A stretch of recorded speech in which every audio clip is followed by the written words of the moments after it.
Oh man, it is 7:01 January 2026. Welcome to Heart Center Marketing. My name is Joey Ragona, and I am excited for today, just as I always am, to share what I'm doing, what we're doing behind the scenes, and maybe help you with your marketing to get in front of the dream clients, right? That's what it's all about. And I'm having so much fun with Notebook LM these days, and Gemini back and forth.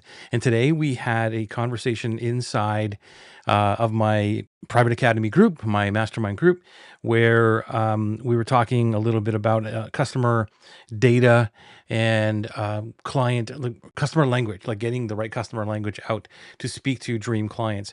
And there's a difference between dream clients. And I had this conversation in another thread, another Facebook group or whatever, about dream clients versus the ideal customer avatar, because we've been all taught about the customer avatar, and there is a huge difference between the two. And I'm going to share this best friend test with you and go through it, because the whole idea that I've been talking about since I don't know, 2019 or something, maybe even earlier than that.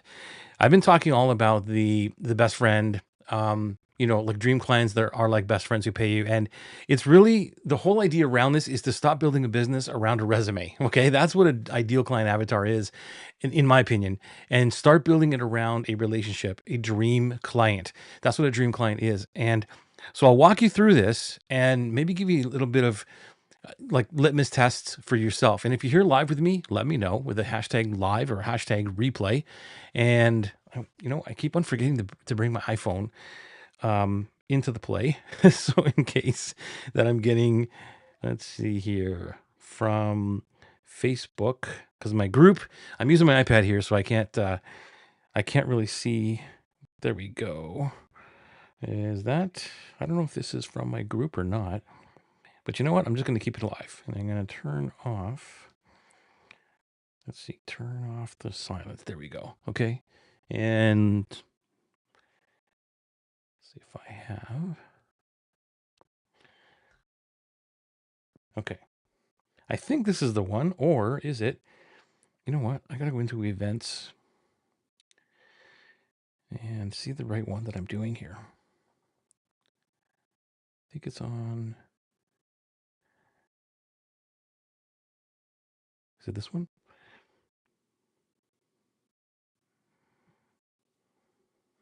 Anyway, you know what? If you're in my Facebook group, let me know. Give me a thumbs up or a chat or something like that, just so I can see if I'm monitoring the right one on my phone. And if not, yeah, whatever. I'm so distracted, right? What a way to start a show. Okay, so let's talk about this. Okay, let's talk about the difference between the dream client and the ICA. So this is the fit test, right? The ICA, which is the old way, is an ideal client avatar. It's based on a model fit. So right here, okay, this is what it's based on, and we really focus a lot on demographics. And I'm not saying that you stop doing that. What I'm saying is that if you really want to stand out to people, um, and you are heart centered, you are mission driven, your purpose, it's all about purpose, like actually moving the needle for people before profit, right? Profit is hugely important. I'm not going to deny that, for business and all that, to keep us making an impact in the world or an imprint in the world.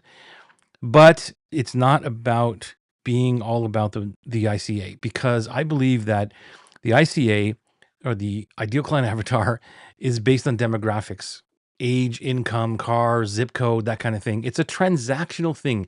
It's like hiring an employee based on, their resume. That's what this is all about. It's about their resume. And for years and years, I would teach this, and I would always get challenged. And maybe that was the clue, right? Maybe the clue was when I was being challenged, because I brought the ideal client avatar to the real estate industry here in Canada, actually, and started talking about that and how to raise money with it, with joint ventures. Anyway, long story.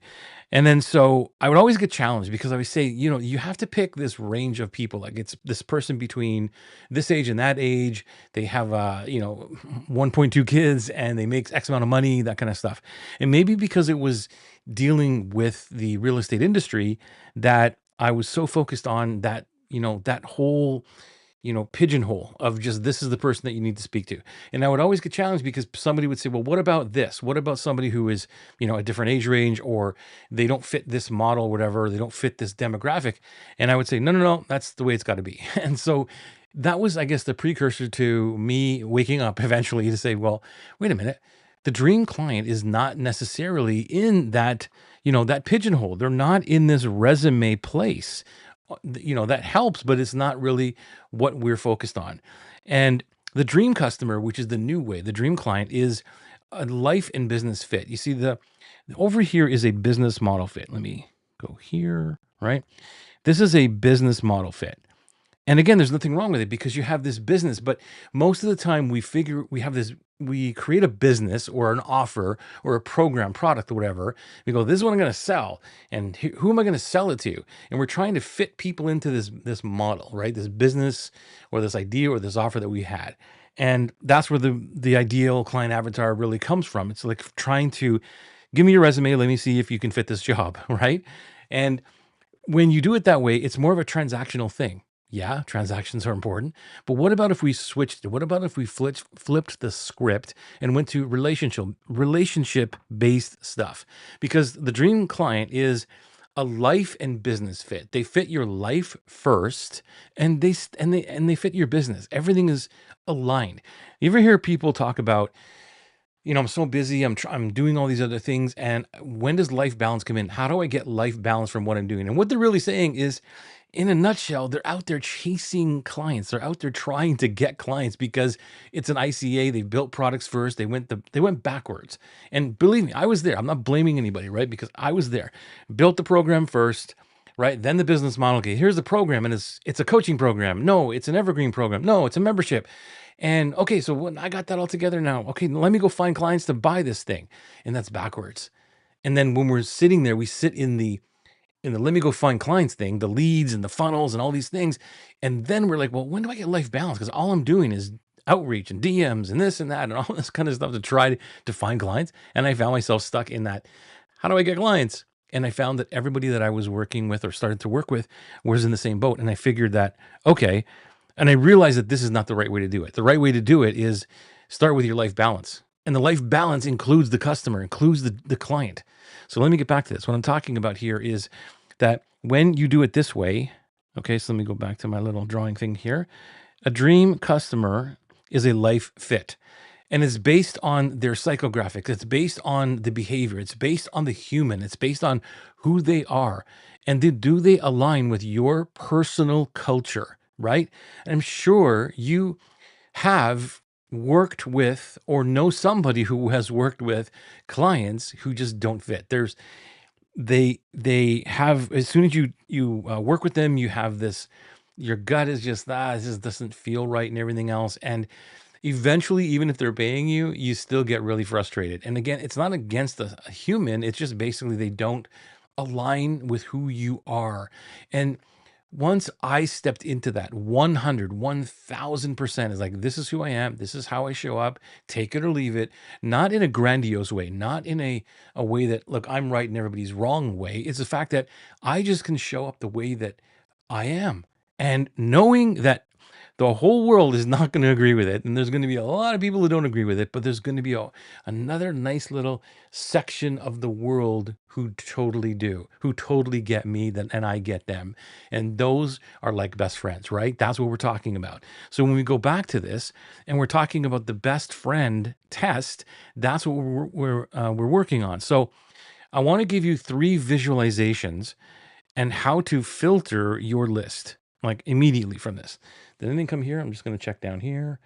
No, that wasn't the one. Okay, so maybe I'm not monitoring the right one. If you're in the Facebook group, I apologize if you're putting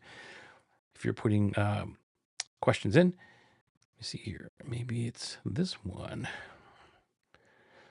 I will try this one here. See if that's the one. I don't know. Okay. So if you're gonna ask a question, put it into the Facebook group or put it over here. I don't know why that whole worksheet job to be done thing keeps coming up. I gotta clear that out. My bad. So here's the best friend litmus test. The first test is the desert island test. And the scenario is, imagine that you're stuck on a desert island for 25 years with your client or a bunch of clients and they're not paying you. There's no money involved with this, right? So actually, let me clear this stuff. Okay. So let's talk about this area here, right? Okay.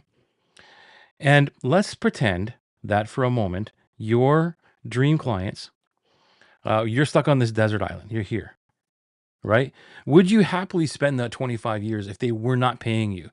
Would you run to the other side of the island and hide from them if you saw them every single morning? Or would you get up and have epic conversations every day just because they're awesome people, you gel, you talk about the same kind of stuff? I'm not talking that you're a mirror image or they are a mirror image of you, but you just have epic conversations because they're so cool. If you'd hide, then they're just an ICA. If you'd like, oh, I don't want to talk to this person, and then you'd run to the other side of the island, that's an ICA. That's someone who's just transactional. Look, you've already given me money in the case of, your program, whatever. I don't need to speak to you anymore. Like, that's good, right? But if you'd hang out, they're a dream client. That's the whole thing. After the fact, like, I can tell you that, for my Atlas program, people buy the Atlas program and it's one-time pay and they're in for life. And I continue to invite them back to live cohorts, to coaching conversations like this. There's no upgrade when the version changes or something like that and they have to pay more for. It's because they are epic human beings that I just want to help. You've paid me over here, that's cool, but you're not paying me in order to continue to talk to me. Yes, there's an upgrade, in terms of you want to get into the academy or something like that, but I'm not talking about the regular stuff that you've probably been a part of, where every single thing is, no, you got to pay me more, right, to talk to me. You only get this short window of within a cohort or something that I'm live with you and that's it. Don't bother me anymore.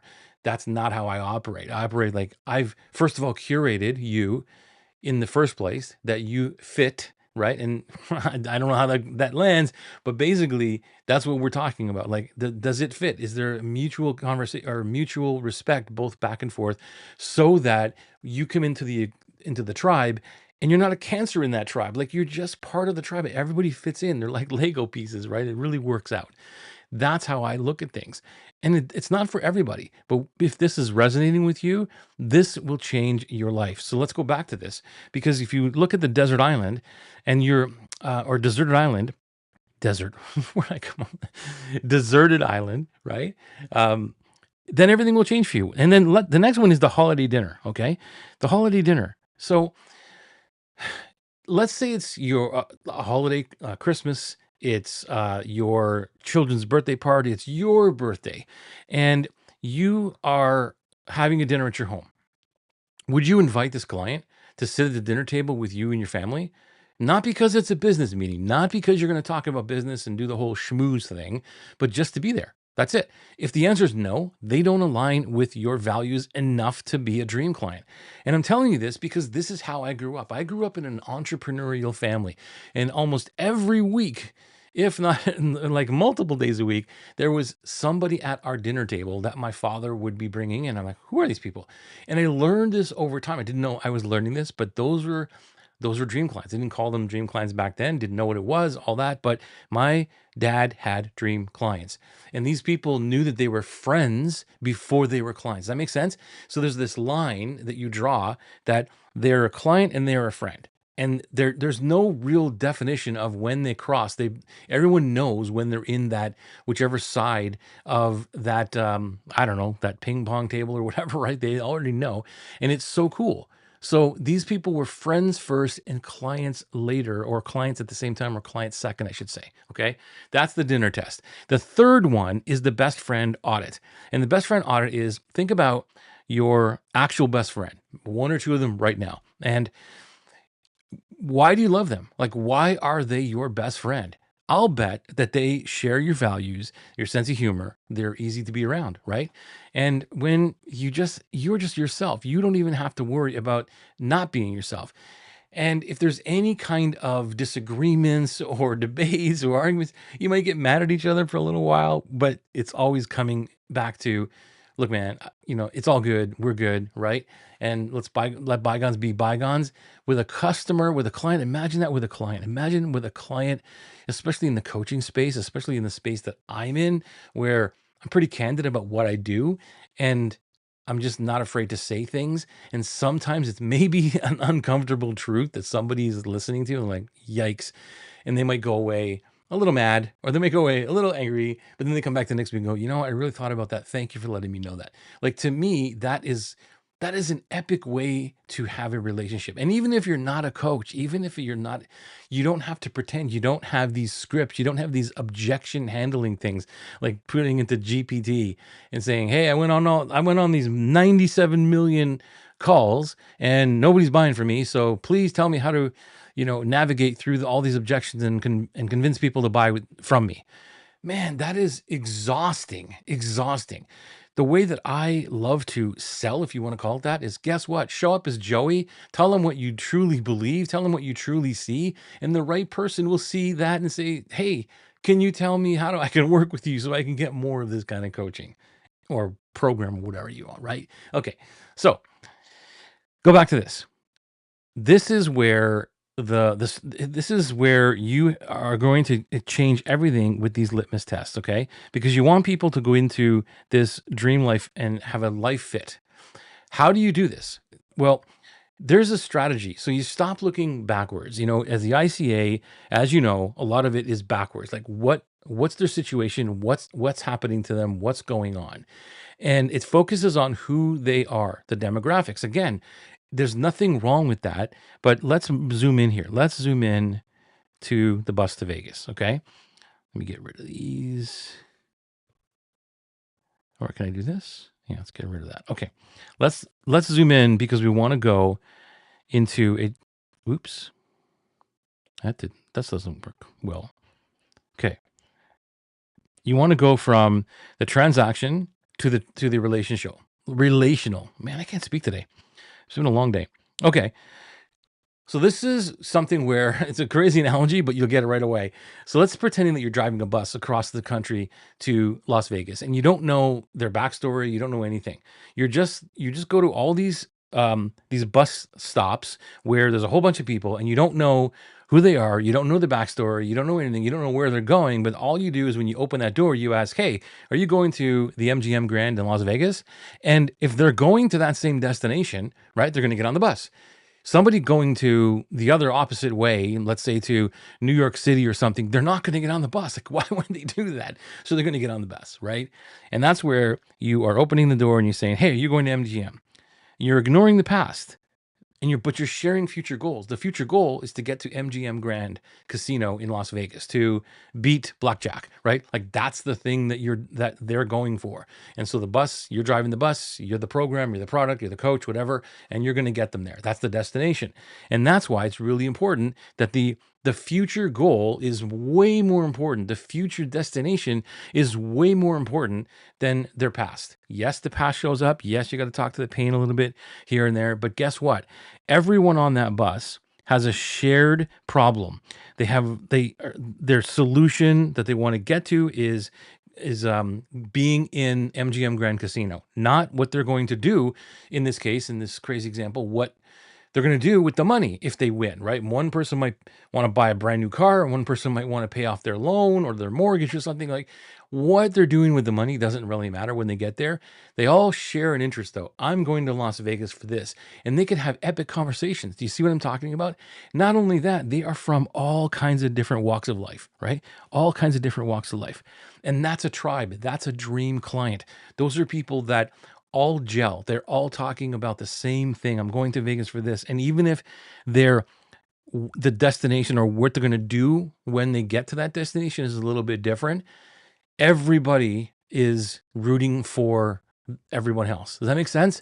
So that is why it's a huge difference between an ICA, right? The ideal customer avatar, and a dream customer. It's a huge, huge difference. Once you get this, then it'll change the way you're looking at everything, and I forgot to go live see on, on Instagram. I just realized I forgot to do that. Anyway, thank you for being here. For the people who are on the Facebooks, people who are on LinkedIn, YouTube, everywhere else, thank you for being here. Thank you for showing up here on the Instagram as I'm closing up here. But hey, that's what happens. We're live. That's what happens when we go live. Try the best friend test. Let me know how it goes. I'd love to know. Even after this show, if you're watching this with the hashtag replay, let me know. Let me know how it goes. And if you want the graphic or something like that, let me know. Give me a DM and I'm happy to send it to you with some of these show notes. That's what we're here for. We're here to talk about heart center marketing so you can actually make an imprint in the world in 2026 and beyond. Thank you so much. Have an amazing, amazing night.